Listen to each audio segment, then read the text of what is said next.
ഇവിടെ ലൈഫ് ഭവന പദ്ധതിയിൽ വീട് കിട്ടിയ ആളുകൾ എന്റെ മുമ്പിലിരിക്കുന്നുണ്ട്.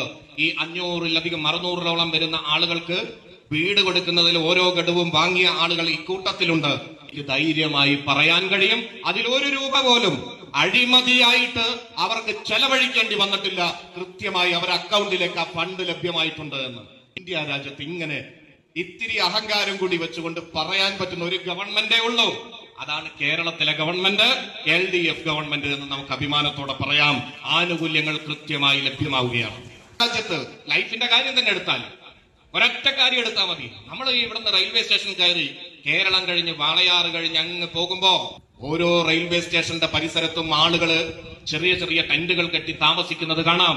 അതങ്ങനെ ഉത്തരേന്ത്യയിലേക്ക് പോകുമ്പോ വലിയ വികസനത്തിന്റെ അടയാളമായി പറയുന്ന ഗുജറാത്തിലാണെങ്കിലും UP-യിലാണെങ്കിലും അതല്ലെങ്കിൽ മറ്റു പല സംസ്ഥാനങ്ങളിലൂടെയും നമ്മൾ പോകുന്ന സമയത്ത് എത്രയോ മനുഷ്യർ അങ്ങനെ തെരുവിൽ താമസിക്കുന്നുണ്ട്. നമ്മുടെ നാട്ടിലും ജോലിക്ക് വന്ന് പലരും അങ്ങനെ താമസിച്ച് തിരിച്ചു പോകാറുണ്ട്.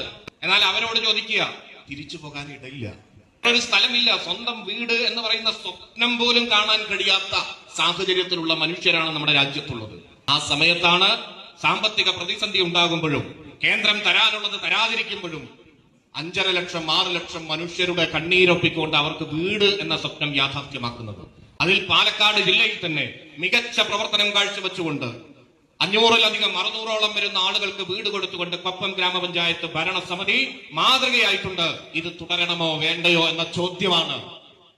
പറയാം, ഇവിടെ വേറെ രാഷ്ട്രീയ പാർട്ടികളും ഭരിച്ചിരുന്ന കാലമുണ്ട്. എത്ര വീട് കൊടുത്തു ചോദിക്കണം.